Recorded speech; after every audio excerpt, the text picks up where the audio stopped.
from the time I like rededicated my life to Jesus and then decided to lead differently. I was like, I'm going to be a different version of myself. Like, I don't need anything. I'm here to serve. You just need to become better. Leadership is not about being in charge. It's about taking care of the people in your charge.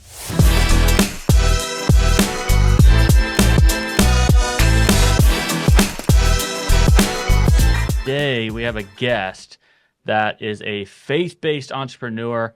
He the biggest thing about this guy is he made over 7 figures a year and scaling a company to $50 million a year within 4 years.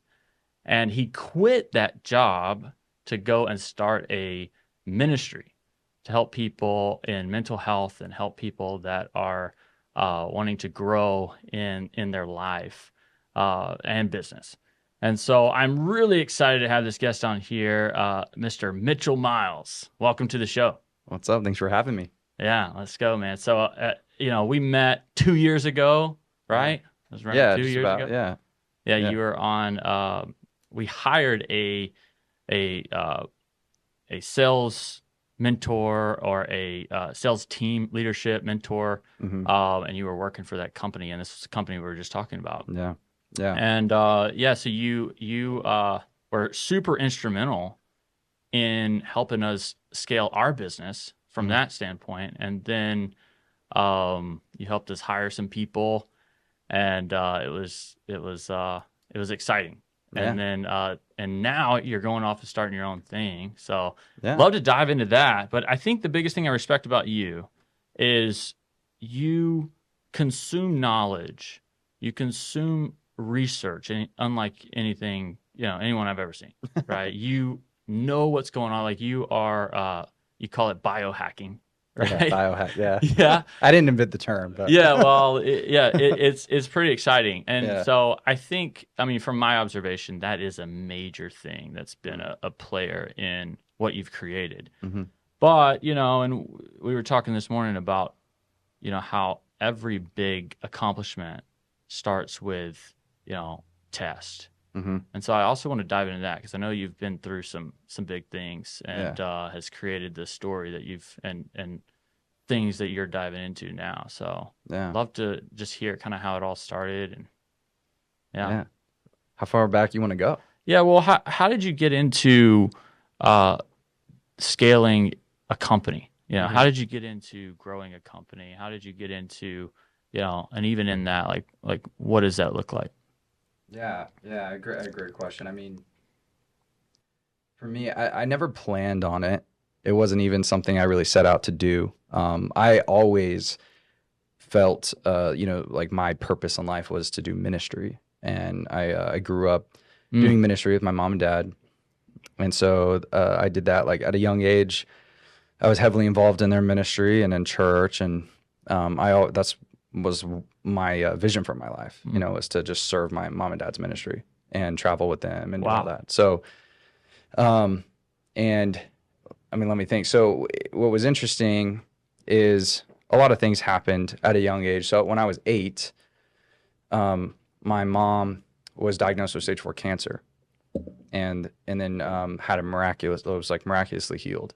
And that sort of kickstarted the ministry where she started getting invited to these churches to like share her testimony of how God healed her. And we would have these like healing meetings and things like that. And we were spent a lot of time in like Nevada, Colorado.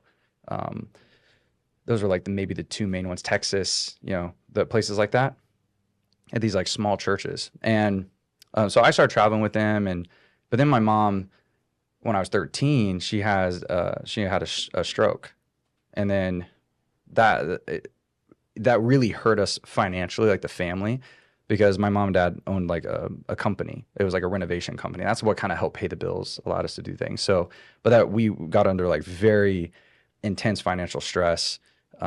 We were like, God, I had to move out of our house. It was like, I was like living with friends and things like that. And so one thing led to another, and they pulled me out of school in the 8th grade. And they were going to like homeschool me, but because of the stress and things that were going on, it ended up never even happening. I was just working for their company, which was the renovation company. So that sort of was, to me, like you have to, putting yourself in my shoes, like I'm 13 years old. I hadn't even started high school. And by the time I'm, 18 or 17, 18, my friends are like graduating. I haven't even started high school. I have no education. And that was, to me, like I told myself, I'm thinking to myself, okay, I'm just going to do ministry for sure because I have no other options. Like I'm not going to build a career. I haven't even attended high school yet.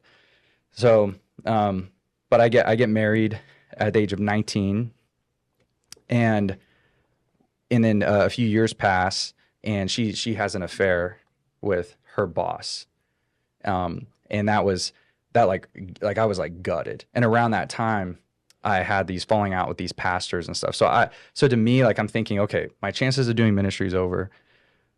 I haven't even started, high school. I'm screwed. Like, Mm. and then the one thing that I was like holding on to mentally was like my marriage, and then that fell apart. And I so I thought I didn't have an opportunity, but I started just doing tons of research online. I like maxed out credit cards. I sold like my bed frame to buy this like course and was just sleeping on the floor and just poured myself into my work. And it's kind of strange because you asked me, how'd you get into like scaling a company? I was just so motivated to not be broke, really, Mm. that I look up and I'm like, it was like I looked up and over the course of a few years, I was like doing really well. Um, but it was just a lot of obsession, a lot of hunger, a lot of sacrifice, and one thing led to another. And then Cole reached out to me. So Cole was the founder of the company that I helped scale, Hmm. and we met because we were on a sales team together. Yeah. And so I leave that company, he leaves that company. Later, I started this company where I was like helping entrepreneurs build appointment setting teams. And then he reaches out to me and he's like, "Hey, I'm going to start doing recruiting, and like, we should do this together." And I'm like, "Okay." So I left what I was doing and joined him. And dude, the funny thing was he was convinced it wouldn't scale. Like when we started doing sales recruiting, because he at the time he was just selling sales training. But when he's like, "Hey, I think we should sell recruiting," I told, like, he just kept saying over and over, "It's not gonna scale. It's not gonna scale. I just Uh, don't think it's gonna scale." But dude, I mean, it took off, and within 3 years, we were at like 30 million, and we just crushed it. So wow. yeah, Let's go. that was like my whole life story. But there you go. Oh, that's exciting, man. So obviously there was a lot of build up to that, though. I mean, Mm-hmm. as far as the getting into scaling the company, Mm-hmm.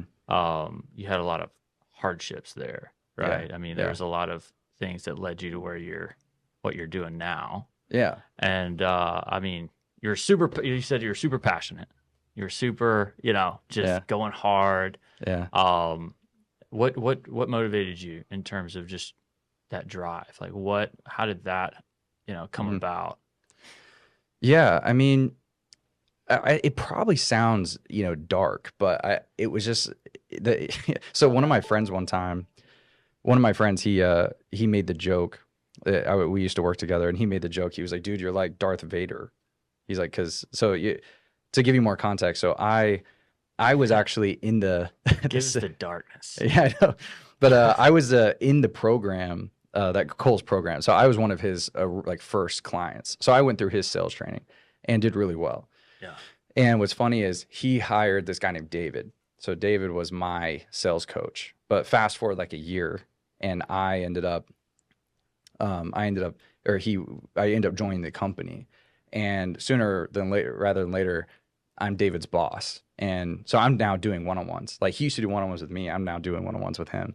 And and so, but he made the joke like, he's like, "Dude, you're like Darth Vader." He's like, "You like climb the ranks all for like the wrong reasons. Like you're just like, like because I just had I think the underlying emotion for me was just like self-hatred, to be honest, Mm. which probably again probably sounds morbid, but I was just so Wow.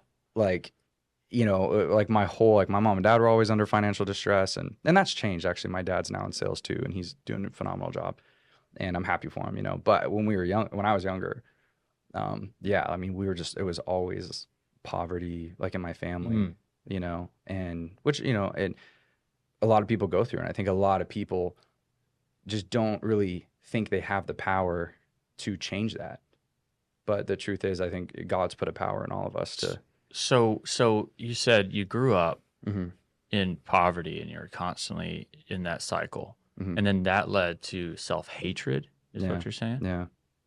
Yeah. So there was a few really distinct moments that sort of built up over Yeah. time. So I was, like I said, I used to work for my mom and dad, and that was years um, of like them just pouring, like giving them my life. I was like, just, you're taught when in church, when, like you should serve, Yeah. serve, serve, serve. So, which you should, but that was me thinking, I'm like, I was doing the right thing. I'm like, okay, I'm going to serve my mom and dad. And one thing led to another. And basically we had this falling out. And then shortly after, I'm thinking to myself, what am I going to do? Like my whole life was centered around them. They were like my parents, my pastors, my mentors, my bosses. I like literally tithed to their ministry. Like everything was Miles Global Ministries. And but shortly after I get this offer to at this church, Life Church in Boise, Idaho, I ended up getting this job.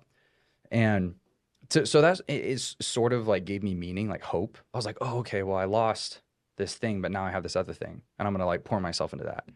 Well, I end up starting this Bible study at my house, and it grows over like the first night was like four young people. It was like college, it's for like college age people. Yeah. It was like four people the first night. Within like 4 weeks, there was like 40 in my apartment. And they were like packed out, people sitting on the kitchen counter, sitting on Yeah. the floor. It was growing really fast. And they start calling me pastor, and they start, calling it the Life Church Young Adults Ministry because there wasn't one.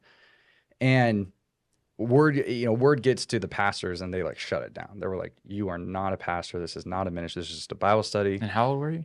I was at this age, it was like 20. You were 20. Yeah, I was 20. Yeah, newlywed and living on my own. Where, Wow.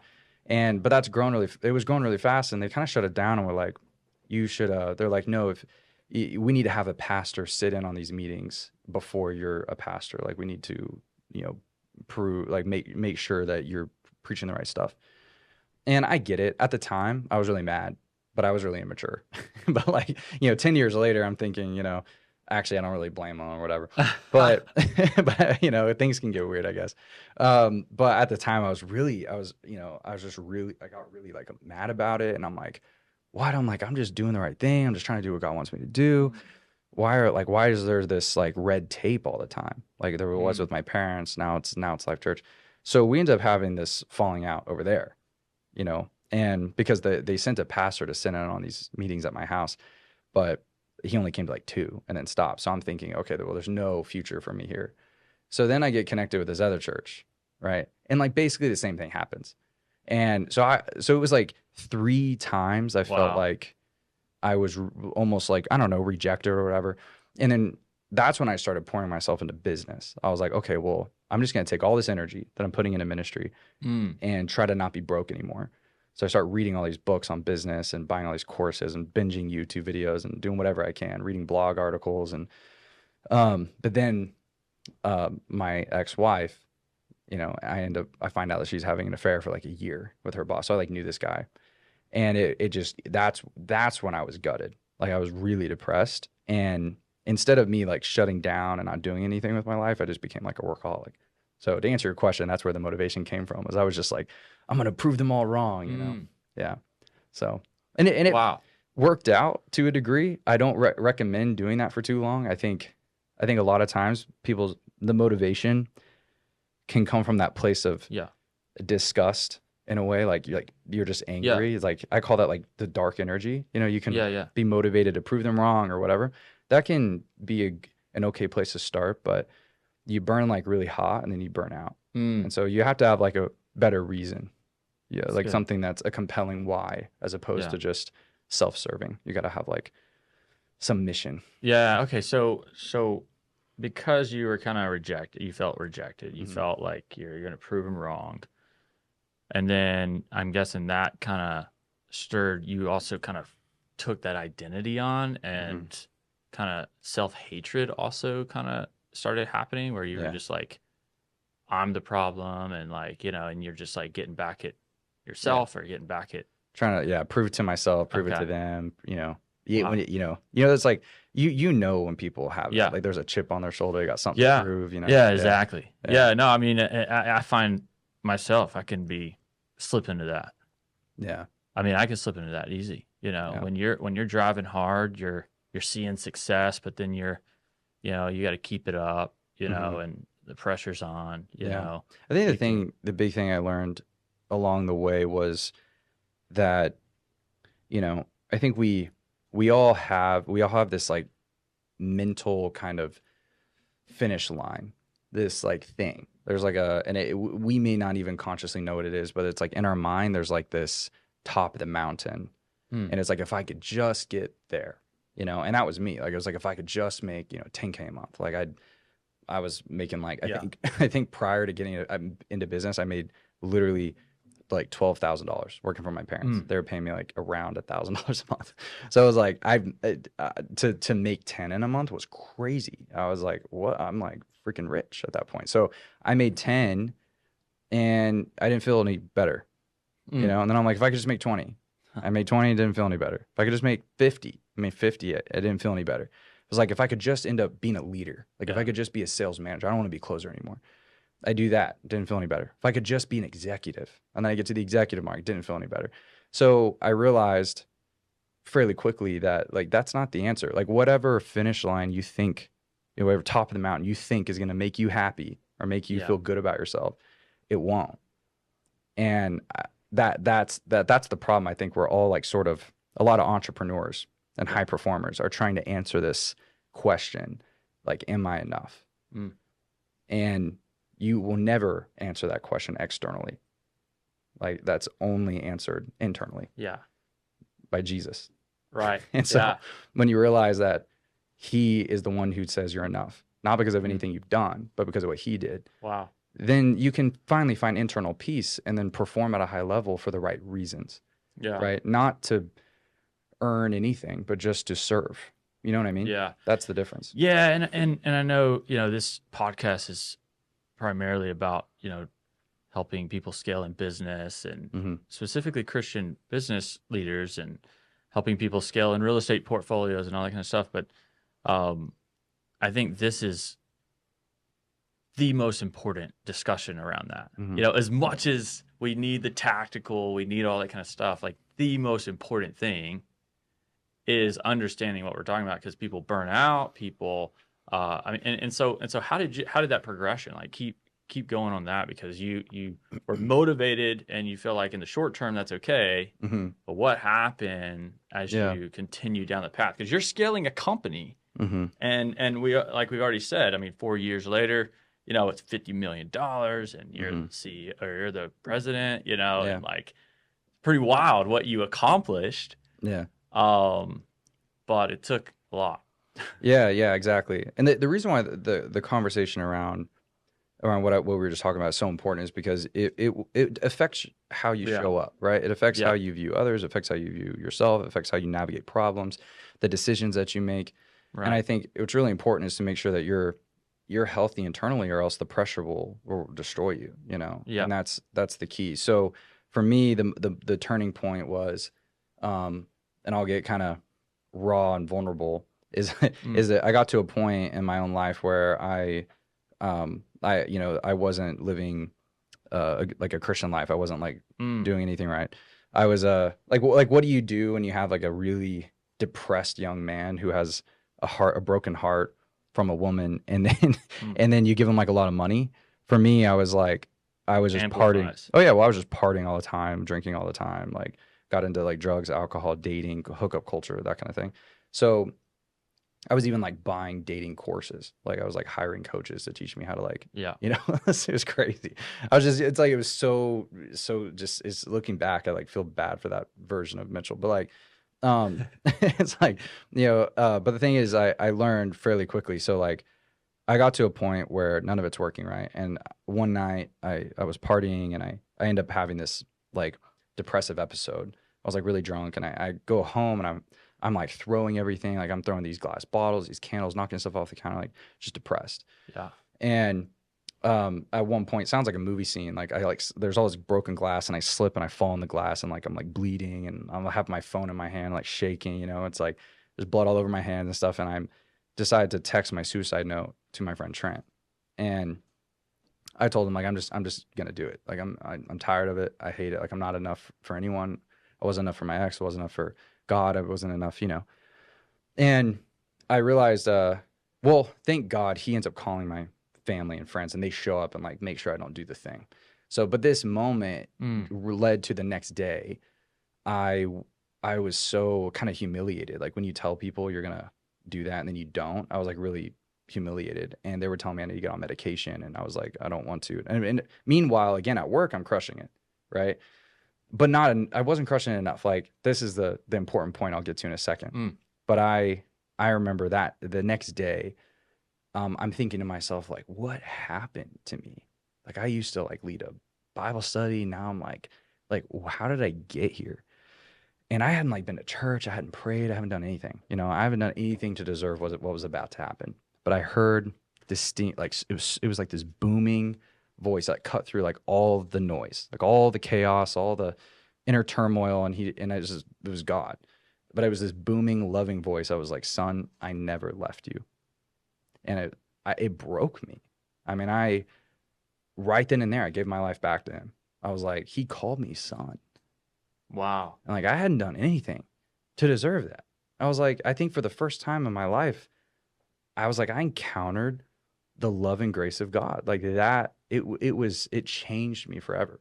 And but the crazy thing is that after I did that, after I kind of flipped the switch internally. It was like, if I'm enough for the creator of the universe, for the King of Kings, the Lord of Lords, if I'm enough for him, like why am I not enough for me?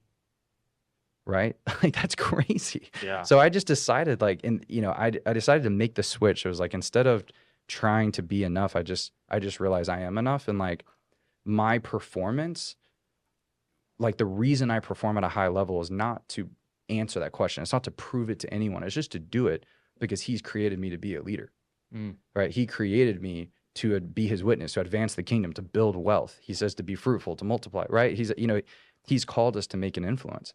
And so the crazy thing is that my income went up way faster. My leadership improved because I wasn't leading people trying to fill a Yeah. void. You know what I mean? Yeah. And too many leaders do that. Like, especially, the industry that I was in, it's kind of a stereotype. Like most CEOs and founders in this industry that I'm in are like, they have a stereotype of being narcissists. And the underlying emotion of a narcissist is envy and self-hatred, literally. So you would think it's the opposite because they show up very confident, but it's because they secretly like hate themselves, so they're overcompensating. And you can look this up.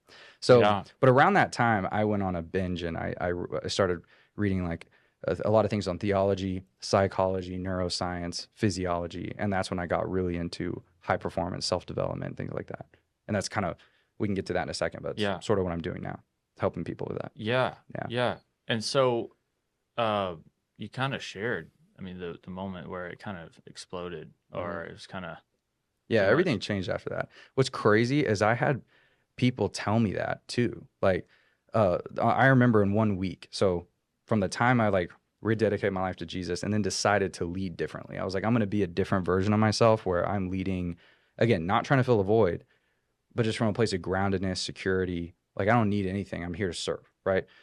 And when I did that, I mean, I still remember like 3 different times that people said, you just like, you're like glowing, or Yeah. like, or I think one of my old sales mentors, Eli Wild, said, he's like, you're literally like, he's like, there's just a life to you that's different. Yeah. And then like this other guy, Sid, he was a friend of mine, and he's like a high performance coach as well. And he was like, dude, you just like, there's like just a heaviness that's Yeah. gone. And I hadn't told anybody what I had been through. I was like hiding all of that. So people notice. Mhm. Like, you think if you're like listening and you're that, or watching or whatever, and you're like that leader that is leading from a place of need and scarcity and like self-hatred or self-loathing or whatever, like people, they may not know it, but they know it. And if you can make that switch, they'll know, they'll completely change Wow. that. But when I made that switch, I mean, I started attracting like A players into the company. Okay. Like I was Yeah. able to recruit, like people were like closing their businesses down, like shutting their Yeah. business. Your account manager, Elizabeth, was one of Yeah. them. She like shut her business down to come She's and awesome. work, Yeah. to come and work like for like Cole and I. And again, it takes like you can't be a B player leader and expect A players to want to Yeah. work for you. That's really You know what I good. mean? Yeah. Yeah. You can So say that again. yeah, Say it louder for the people in the back. yeah, you can't be a B player leader and expect A players to want to work for you. Let's go. Yeah, Yeah. yeah. That's really good. So, I mean, the big thing was you broke through that. Mm-hmm. And I'm guessing you would say you wouldn't have been able to create what you created unless there was that breakthrough. No, I mean, it was the success was already crushing me, Yeah. and I don't even consider. To a lot of people, that was probably I had achieved a high level of success, but not to my standards. I hadn't. It's like before I was even to the where I wanted to be, I was like freaking destroying myself. Yeah. You know? Yeah. Right. So the biggest thing to creating what you created and hitting the goals you hit Mm-hmm. was that breakthrough. Mm-hmm. And you feel like, I mean, was that kind of the primary thing? There's one of them. So I mean, Okay. that's the foundation. Yeah. Nothing else Got matters it. without that switch. Got it. But after that, I mean, optimizing my physiology, Okay. also just leadership development, Yeah. learning how, like, there's just certain hard skills and Yeah. soft skills that you need to be an effective entrepreneur, an effective Yeah. investor, an effective leader. Yeah, well, let's get into that. But I will say to those that may feel like how do you really break free from that like fear driven kind of thing? Yeah. Because I mean that's a big deal. It is. I mean, especially in entrepreneurship when you're Mhm. first starting out, it's just like fear. Yeah. Or a lot of times. I'm Yeah. not saying for everybody. Yeah. I'm saying Well, for but those it's fear of failure. well, Yeah, for fear of some, it's fear of success. For some, Right. it's fear of failure. For Yeah. for some, it's fear of, again. I would say more often than not, it's that fear of not being enough. Like if I Yeah. do hit that peak and it's still not enough, Yeah. they either need another peak or Yeah. they just give up and resign. There's that quote from is it Thoreau, the philosopher Thoreau, where he says the mass of men live lives of quiet desperation, and he equates desperation to resignation, meaning they resign from life. That's good. So a lot of people just quit out of desperation, and yeah, I think it's just a fact of life. Yeah. It's a Yeah. lot I of mean, fear. that's a hard thing. And I mean, I guess it is, you kind of have to balance it though, because there is a healthy Mhm. level of fear, Yeah. right? I mean, there's a healthy level Well, I'd of, say reverence. yeah. Like I think when for example, like when the Bible refers to like the fear of the Lord, it's referring to like reverence to I think to Him, Yeah. and I think that's healthy. Yeah, but fear of not being enough, or fear I think that kind of fear is you got to get rid of that. It's like the opposite of Yeah. faith. Well, the hard thing is there's a lot of like really successful people that like attribute a lot of that to Yeah. it. Yeah. And so the scary thing is once you do like truly come out of that, you're saying, well, what's going to motivate me to like really get out there Mm-hmm. and make it happen, right? I mean, what I mean, you said earlier to put a why in front of it, Mhm. and really that was a major piece that brought you out of that, having that why, having that extra thing. What's the Yeah. vision, Yeah. right? And I'm big on that, man. The Bible says, without vision, my yeah. people perish, Yeah. right? Yeah. And that, I mean, you need vision like you need air, like you Mhm. need water, right? And Oh, it's real. It is. And you can drive a team with enough vision. You can do, I mean, there's so much there. But it's still kind of like, you got to truly conquer fear and then have a foundation of, I mean, it's, Mm-hmm. I mean, what's really driving you? You know what I Yeah. mean? Yeah. I think it boils down to vision or aim, Yeah. and then it boils down to, as well as like, I think there's, habits, which, there's plenty of books and stuff on that, but Right. I think it's so key, just habits. And I like to call them like inputs. Yeah. Again, of like, where are you going? Why are you going there? How are you going to get there? And then there's that, I think is, if I remember correctly, don't quote me on this, it might not be this book, but I think there's it's Atomic Habits by James Clear. I think it might have been in that book, but he says that we don't rise to the level. Mitchell's the book guy. I am. Yeah, I mean, I'm always listen, quoting. I don't know. you're going to have to give us a list of the best books. This is one of them that's Yeah, pretty go ahead. good. Sorry, I Yeah. didn't mean to But he says you don't like rise to the level of your goals, you fall to the level of your systems. You know? And so I think a lot of people, they have these goals, right? And they think, well, if I could just work hard enough, I'll get there. but the thing is like that enthusiasm and like motivation will eventually run out. You know, sometimes it takes longer for others, sometimes it's really right away. Uh, but you need systems. Like you just have to have systems where you don't need willpower to do it. You just do it, you know? Hmm. And I think that comes down to like in the book, like he talks about how like it's identity. Like it comes back down to identity. So I talk a lot about that. Like creating an identity, you know, of who are you gonna like who do you need to be Yeah. to achieve that vision that you have? And then like what are the things that that version of you does on a daily basis, right? So yeah, I think it's vision, I think it's habits, I think it's standards, communication. I love talking about all those things. Yeah. Um, that's huge. Yeah. So you got this foundation set. Creating a $50 million empire doesn't just happen, No. right? So there's some major Yeah. keys there. Yeah. And I want to get into the mental health side because it's wild that you made that transition. Hmm. Obviously, you feel pretty passionate about that. So I want to jump into that.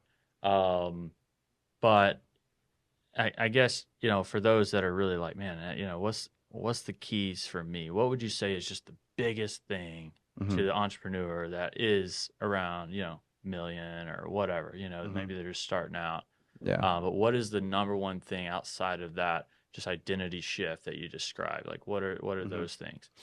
Yeah. Well, I think it's you know clarity, right? I mean, I think clarity is power, you Yeah, know, and it's clarity on the vision. Because yeah, I think people like if I say vision, I think it seems kind yeah. of esoteric, and people are like thinking that it's just like a really fun idea. Like, oh, I would Mm, love to do that with my life, and that's a vision. No, it's not a vision. Like vision is it's in the word, right? You got to see it. You got mm, to like see it. You got to like envision it, you yeah, know, and envision it consistently. And so you have to have like a plan. I think a vision is it's like a really big reality that you want to make happen, yeah, right? And that means it's gonna be hard, but you gotta have a plan to get there. So like, actual yeah, like break it down, you know, to let it if it's like a number, you know, that you want your company to do in a year, break it down to monthly, break it down to weekly, break it down to daily, break it down to how many sales people. So, so I think clarity. And then the next thing too is I think is necessity. I think that's another thing that's really important is like you have to be consciously aware if I don't show up, what's going to happen. So I'll give you an example, right? So my background, how I got started in all this, and this is sales. So I was a salesperson. I became a sales trainer and a sales manager, all that stuff. So I got really good at teaching sales and doing sales. And on a sales call, you're getting someone to make, especially in my industry, it was a decision that could dramatically transform their life. And so you're getting someone to make a really hard decision, something that's uncomfortable. You're getting on the yeah, phone and you have 45 minutes to do this. You get on there, they don't know who you are, you guys just met. And you have 45 minutes to get them from being like, so what do you guys do? To like giving you 10, 20, upwards of, I would call it like $70,000 deals, $100,000 deals. And whether that's one call or a few calls, it doesn't matter. But the point being is that you're leading them in this direction of yeah, making a very uncomfortable commitment and then giving you money for it.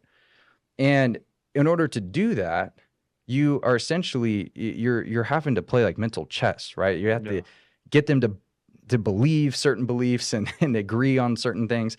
And it's like so you have to understand what do they want, and there's so that's like desire, yeah, right? So there's desire, then there's a consequence. So if they don't get that, what's at mm, stake, right? And then who's involved as well. There's like support and things. But I think the thing I am really grateful that I did early on was take the principles that I was applying on sales calls and just do it with myself. yeah, So that I think that's the point is like I would get really clear on what do I want? right. Why do I want Wow. that? And then also what's the consequence if I don't do this? And there's an experiment that I give my clients too. I tell them, you guys can just steal this, but like I force them to write a letter, an apology letter to their family. So some of them have kids and wives or whatever, or husbands or whatever, but some of them don't. And I tell them you just got to get in the mental state. So, but I did this with myself. I took a letter or a piece of paper and I just like had to mentally get into the mode of like, I'm at the end of my life. I'm on my deathbed. I'm like closing my eyes and you got to picture this. You're on your deathbed. Your family's there and they're looking at you in the eye and it's over. There's no going back. and you're only full of regrets.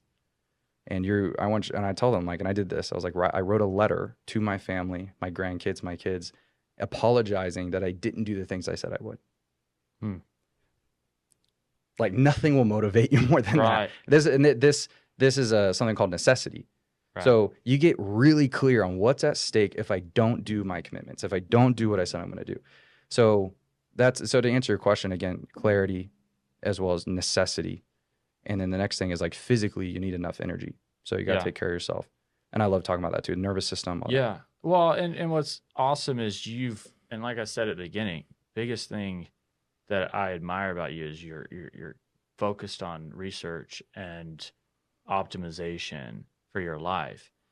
And for building a team, building a company, like you basically have to do that in order to create an A team, right? Mhm. You have to do that because the biggest thing to creating a $50 million company is the people that you're Yeah. bringing in Oh, yeah. and that how you're developing people, Yeah. right? I mean, yeah, you're not. Yeah. So it's immediately shifting from your abilities and your Mhm. ability on the sales call to your ability to manage people, grow people. And so I imagine like that, what's so important is you transferring what you're talking about right now into a team.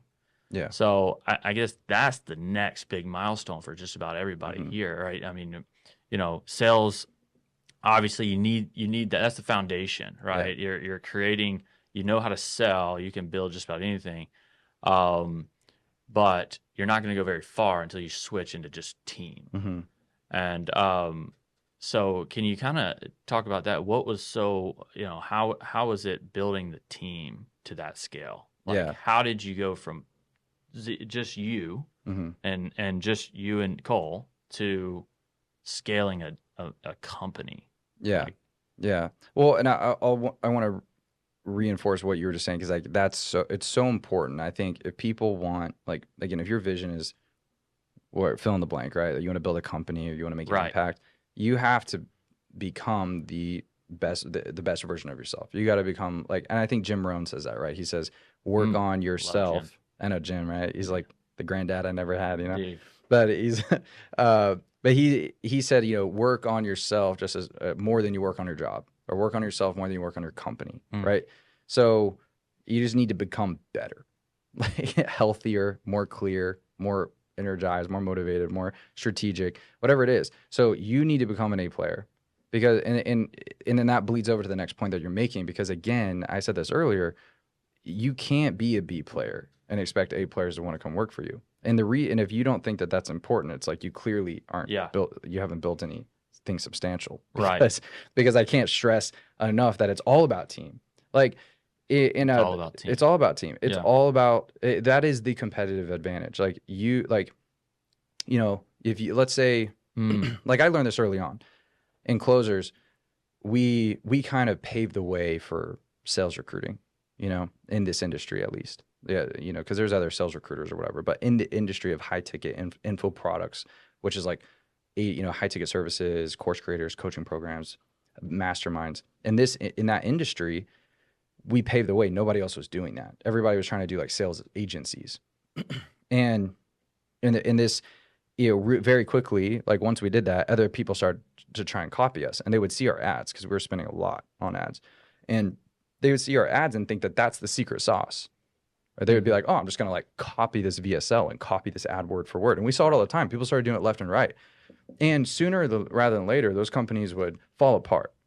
And so I realized like, okay, so there's this concept called a moat, right, around a business. It's like how you protect yourself. Like, what's your moat? And our moat, I really quickly learned, like they can copy our ads. Sure. They can even hop on a call and copy our sales script, right? They could copy our funnels. They could copy whatever. But you know that what they could never copy was our team, right? So I think people you got to shift your mindset away from trying to build an amazing product or build an amazing promotion. Don't get me wrong, you got to build an amazing product, but the mental shift is away from just trying to create an amazing promotion or just trying to create an amazing product, and instead assemble a team, a machine that on autopilot spits out amazing products and amazing solutions, right? I think it's all about recruiting, and in like the tech industry, like they've got that down pat. You know, they do this really well. You know, the big companies like Google and Facebook, like they were just all about poaching and recruiting the best people.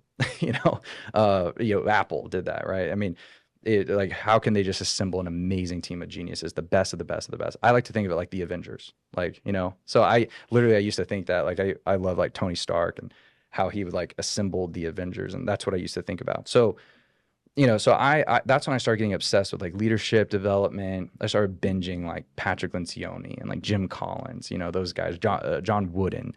Like, how can I become an amazing leader and create an amazing company culture where the best of the best in the industry wanted to come work for us, right?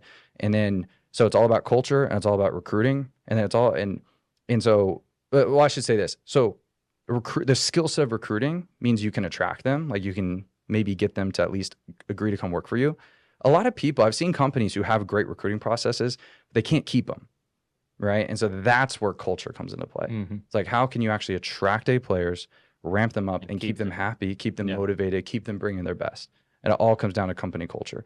And like, culture is the competitive advantage. Yeah. It 100% is a competitive advantage. Like, if you, like, someone else may have a better product, products have life cycles.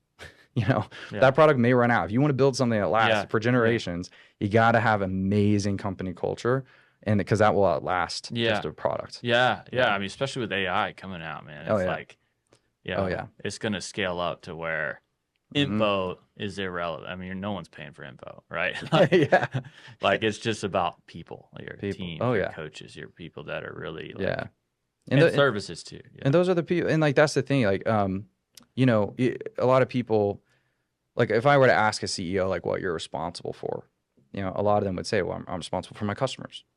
Like, no, your team's responsible for your customers. You're responsible for your team, right? I think it was Simon Sinek who said, like, leadership is not about being in charge. It's about taking care of the people in your charge. Right.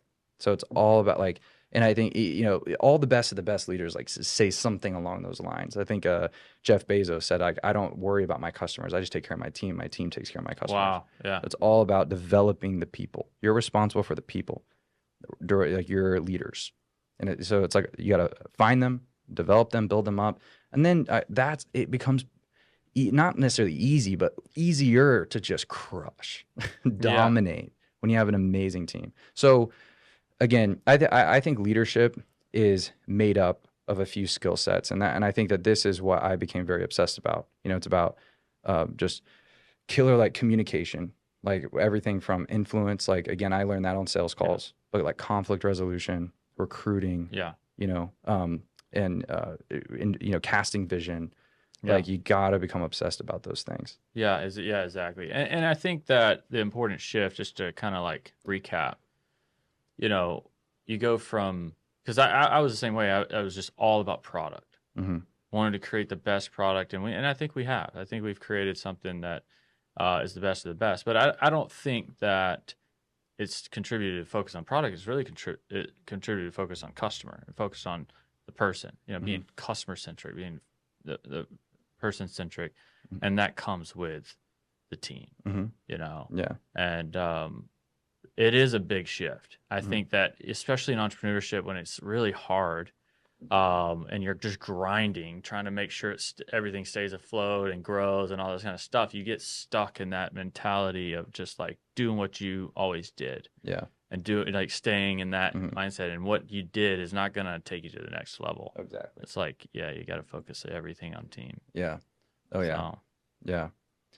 100%. I think you've been experiencing that, right? Like, you've been obsessed about product, and now you kind of hit a point in the company where you're like, there's kind of a plateau, and in order to break through that ceiling, you need leaders. So like, again, it always comes back to this, like, your ability, the speed at which you can scale is the speed at which you can attract and raise up high performing leaders under you. Yeah, exactly. 100%. That's a good quote right there. Yeah. Speed at which you can scale is the speed at which you can attract and develop high performing leaders. Yeah. That's good. Well, yeah. So that's a good place to kind of shift into kind of the mental health side. Yeah. Because like we've already been saying, we can't scale, we can't do anything massive with our lives if we're not addressing mental health. And the other thing, I'd say, I already said what I love most about you, but you do the research, and I've already heard from so many people that work with you, or from outside sources, that you combine science Mm. and the spirit Mm-hmm. so well.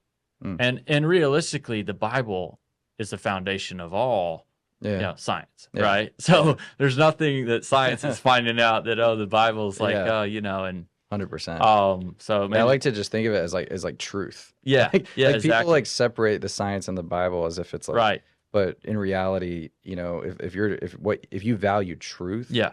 allegedly, like This the is huge. or essentially the Bible should be Yeah. validated by science, and science validated by the Bible. 100%. Exactly. If it's contradicting the Bible, it's not science. Yeah, it's not. It's not real. Yeah, It's not facts. yeah, and most people, they may disagree with that or whatever, and they'll be like, "What about this one study?" But I would just encourage people to like do enough research, because over time, a lot of like things that people think were right or wrong. Like, Yeah. so like science has been wrong so many times, and the more science that comes out, the more research that comes out Yeah. and gets published, it just consistently validates. Consistently Yes. validates the Yeah. Bible. Over and over and over and over. And if it doesn't, then wait a few more years and it will. Yeah, Right? exactly.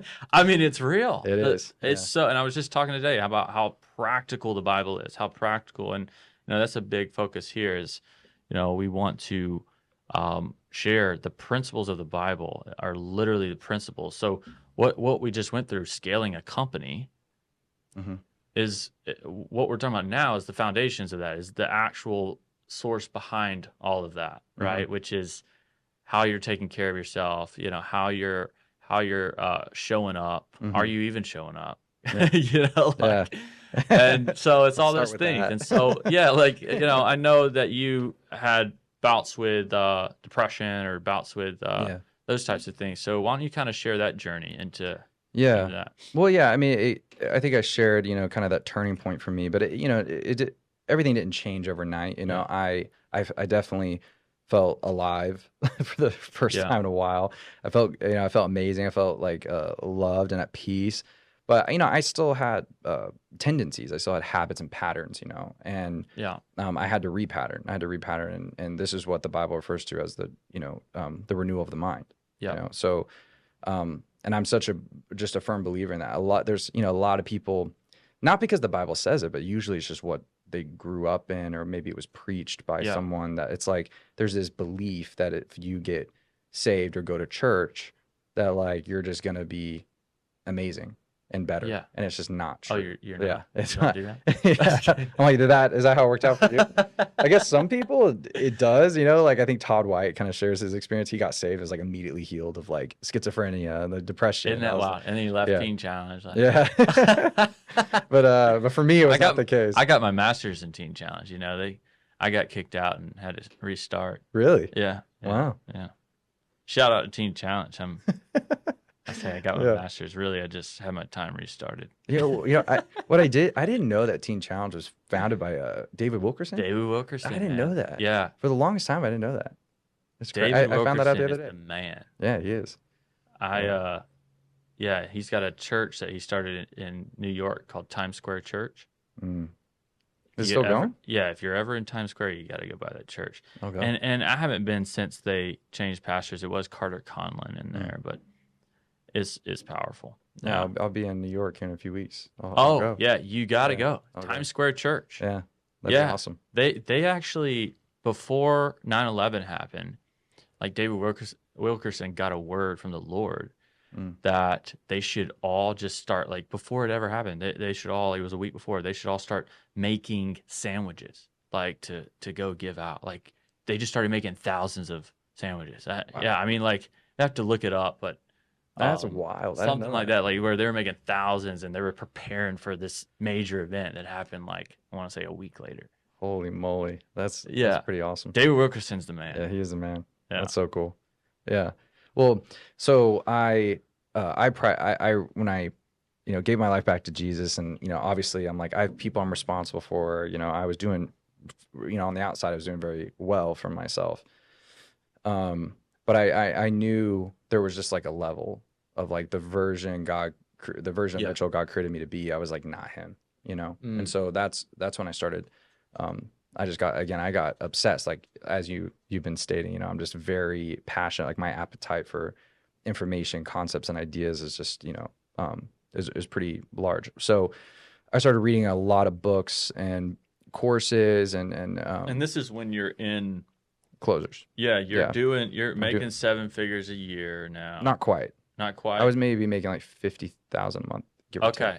Yeah. And so you'd already had the breakthrough, but then kind of started Hmm. going kind of back or Yeah. kind of just deviating a little bit. Yeah. Yeah. Well, Okay. yeah. I mean, I just was, again, it was just like a lot of just inner turmoil. And so Yeah. whenever I gave my life back to Jesus around that time, I was still like on a, taking a lot of sales calls and things like that. So I wasn't necessarily like I was a leader, but I wasn't like, I didn't have like departments. I wasn't like an executive yet. We were still smaller, Got it. Yeah.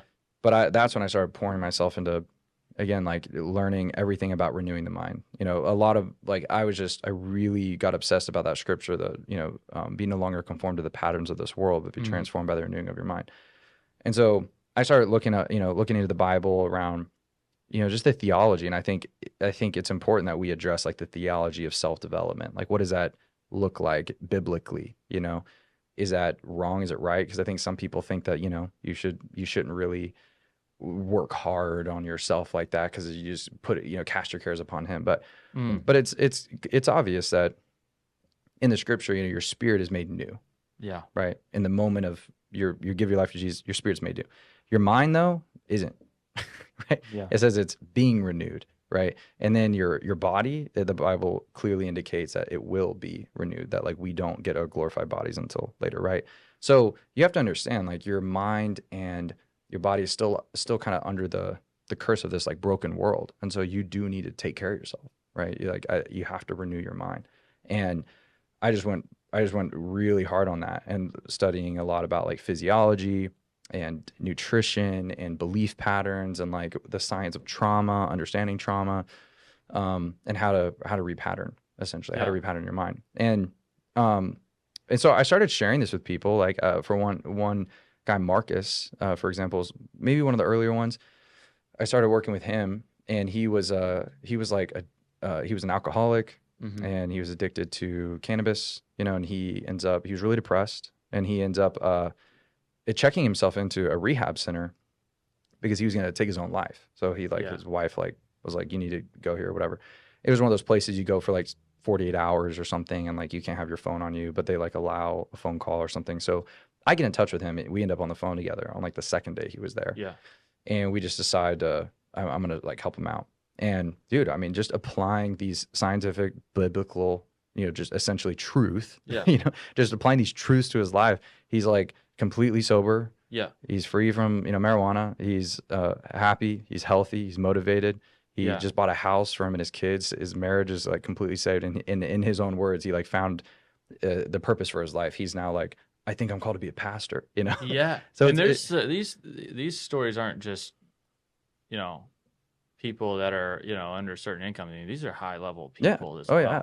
I mean, Right. usually it's business people that are the High alcoholics. level, It's like, right? yeah, High yeah, level executives. yeah, And so that's pretty wild. yeah. So Yeah. so I got really passionate about this, and I felt God calling me to leave what I was doing, which was a huge sacrifice. I mean, I was doing really well for myself, and I had felt like that company was like my family, Yeah. and I've been there since the beginning. I was the first full-time person on that team, and but I did that to start this ministry, Yeah. called New, Yeah. and as well as a company to kind of help fund. So Yeah. it's made up of two parts. There's like New, which is the nonprofit, and we just had our first conference a couple months ago. Yeah. On I was this, there. yeah, It you was were there, great, yeah. on the theme of mental health and from a biblical perspective and everything, Yeah. but also starting a company where I am working with. Right now, my focus is working with executives, entrepreneurs, and leaders, but I also have like other products, like lower ticket products for Yeah. everybody. But yeah, my big focus is I want to work, because that was sort of my experience, right? Like, I was an executive, high performing executive. I was miserable, and getting healthy And learning how to perform at a high level is more than double my income. Like all my success, I really attribute to that. It's just those principles. So I think a lot of people just they kind of forget what Jim Rohn was Yeah. saying. Work on yourself more than you work on your job or your company.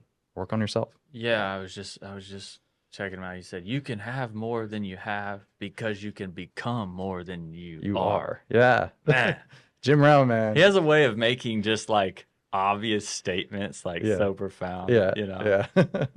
or profound. Anyway, yeah. Well, so you mentioned like Marcus, like, hmm and kind of the principles you were walking him through, hmm or the strategies, tactics. What hmm were some of those things that were really just pivotal for him? Yeah. Yeah. I think so. I call this protocol Yeah. neurophysio repatterning. And it's kind of a complicated term. So it's being coined right now as like the New Well method, because that's the company's New Well. Yeah. And it's made up of 3 phases, and it's literally a protocol. Like anybody can just, if you just go through this, I don't want to say 100%, I don't know, but if you go through it and apply, I would say close to 100% of people will completely be a different person by the end of it. And it starts off with the spirit, and then the physiology, and then the psychology. So spirit, body, mind. And so the first 3 steps that I was taking Marcus through was kind of like what just worked for myself, was like my theology around God, my identity, again, addressing the theology, like the spirit, Mm. and then phase 2 was physiology. So it's like optimizing sleep, optimizing nervous system, optimizing nutrition, optimizing movement. Those things, I'll say, most people really underestimate how much physiology can affect their mental health. They really Right. underestimate. Like I've Yeah. I've seen people who are like depressed, and I'm not a doctor, okay, but you can look this up. There's like a lot of studies around this. Um, that a change in diet alone will cure depression pretty consistently, Yeah. And so yeah, so physiology has a lot to do with mental clarity, mental motivation, energy, those things. And then the last one is then we really go deep on the psychology, the mind. Like we address, past traumas, painful memories, things like that. And then last but not least, I think this one's underrated. The last step in the whole thing is service and calling. Because I think a lot of people, at least in my experience, especially high performers, like if you are someone who's like really motivated, you're working hard, you're building a company, or you're an executive at a company, or maybe you're a salesperson like I was, whatever it was. If you don't have like you were saying, like a vision, like if you don't really know what your purpose is in life, a lot of times that's when you end up falling into coping patterns. I think it was Erwin McManus said that sin is what happens when you have too much time and too little purpose in your life. Mm. And I found that to be true. So for a lot of alcoholics, it's like if they kind of go back, yes, there's a lot of factors at play, but one of the factors I feel like is not talked about enough is they just didn't have like an aim in life. They didn't have like a purpose that they were striving for or something. So so I take people through those 3 phases, and it ends with helping them to identify like the vision for their life and their mission. Yeah. Yeah. So again, spirit, again, their theology around themselves, like who is God? How do you view God? How do you view yourself? How do you view the world? That's kind of the spirit, kind Yeah. of high level stuff. And they get really practical about their physical habits, their morning routines, their night routines, how they journal, how they set goals, all these things. And then last but not least is the psychology. Yeah. Yeah. Yeah, and I know everyone kind of comes in with a different kind of perspective, or hmm coming in with a different type of trauma or hmm something like that, that they have to uproot. How do one of the biggest things I think is kind of a danger is that people can get into kind of a rut of feeling like they got so many past traumas or so many issues, so many different things, and they'll never all be uprooted, hmm or they'll have to continuously be on this cycle of like inner healing, Oh yeah. right? Or they'll Yeah. continuously, and I think in my opinion, it stems from, you know, digging it up, but not replacing it, right? Digging hmm up the pain, digging up the hurt, you know, revealing it, like saying, okay, you know, this is the negative belief, hmm but what are we actually filling that with? Right. And then even then, like, if you're exposing just one thing, then it seems like it's, a few months later, I'm going to need to do it again, right? And like, Yeah. what's the balance? Because I mean, we have to uproot our pain and see where was Jesus? Like, where is the Hmm. um, how should I be viewing myself and life and Hmm. God? You know, Hmm. um, but there's also that point where it's like we have to believe we're healed, Hmm. right? We have to just, Yeah. there's a scripture that says like you are a new creation, Hmm. right? Yeah. Old things are gone, new things are come. Hmm. What do you see as the balance there? Yeah. So that you're saying the balance between, kind of revisiting those past traumas and like Yeah, just moving on. yeah. Yeah. Well, just yeah. I mean, it's our faith. It's like w- what we believe Hmm. affects our actions, affects our, Hmm. So to a degree, it's belief that changes our actions. So Hmm. it's how much can we believe, Yeah. Yeah. and so there's a Yeah. degree of walking by faith, not by sight.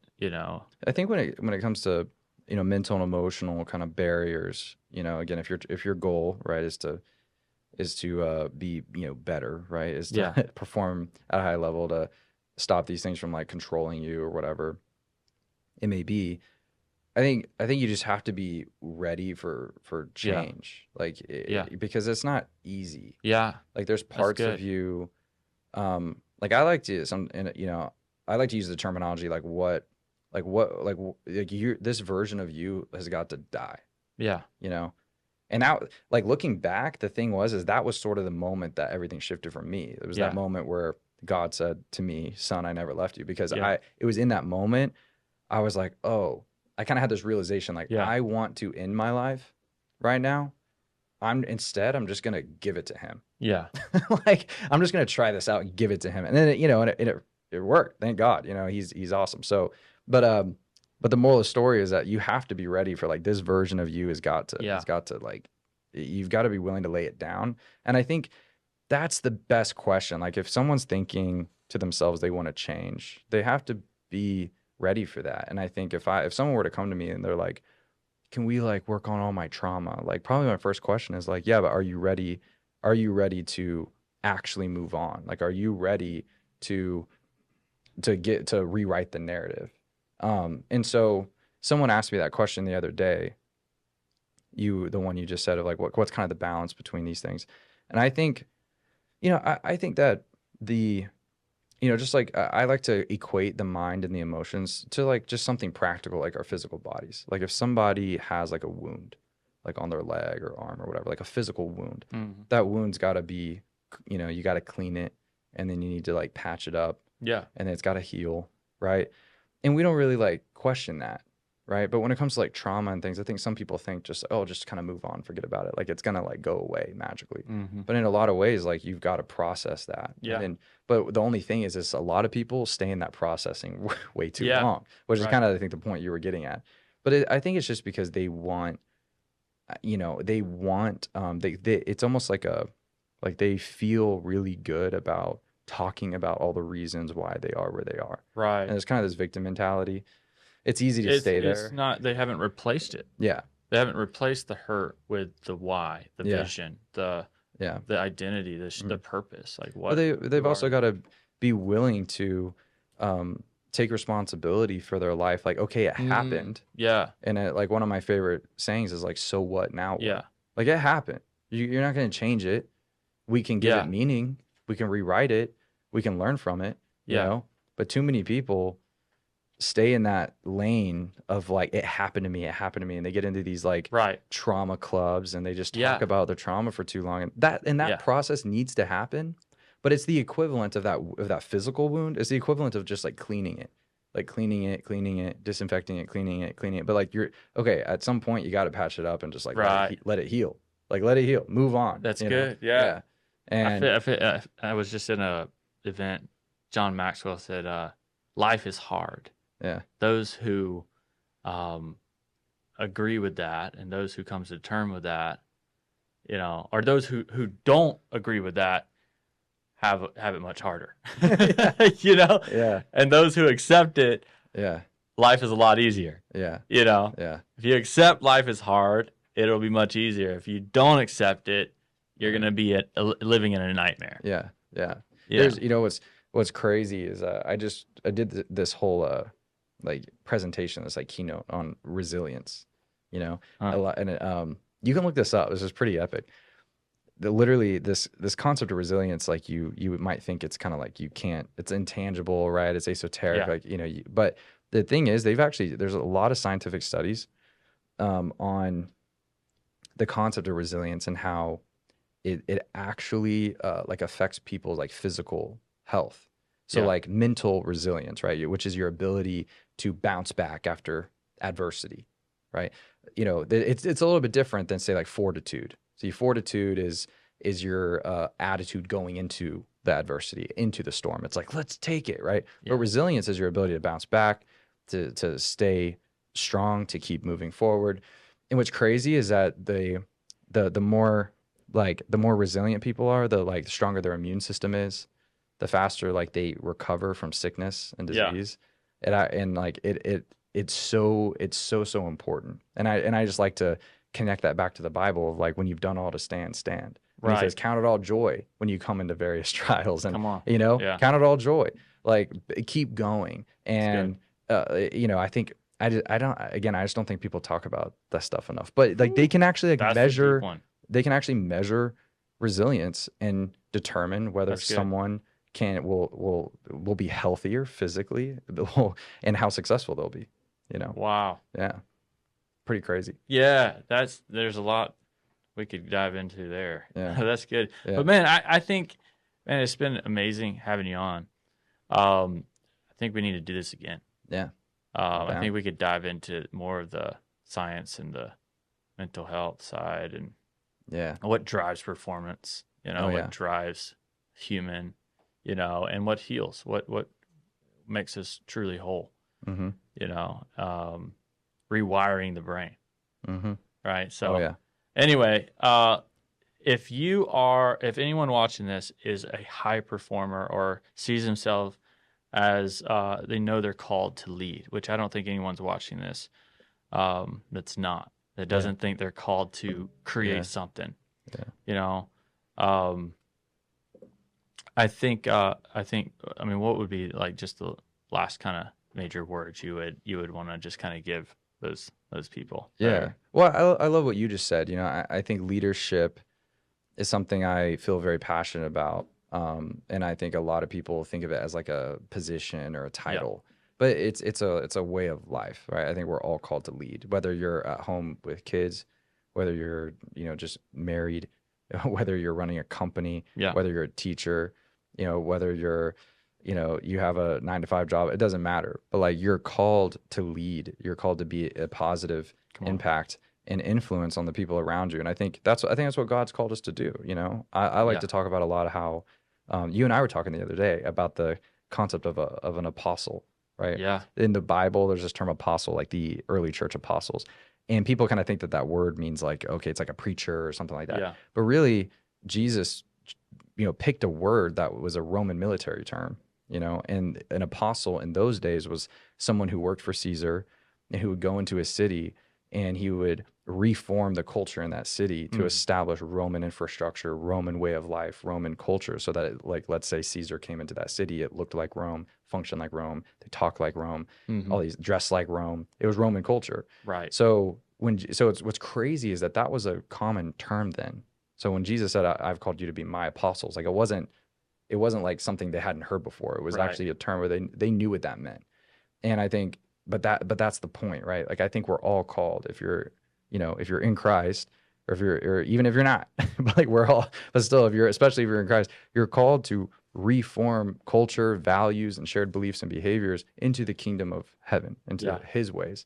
And so that, in other words, that's leadership. I mm, think leadership is influence, and you're called to influence those around you in a positive way. So again, I think we all should be very interested and passionate and motivated to be the best leader we can be. so good, yeah, Yeah. Yeah. man, that's good. Yeah. Well, I appreciate you being on, man. Yeah. Thank Thanks you. for thanks for jumping on.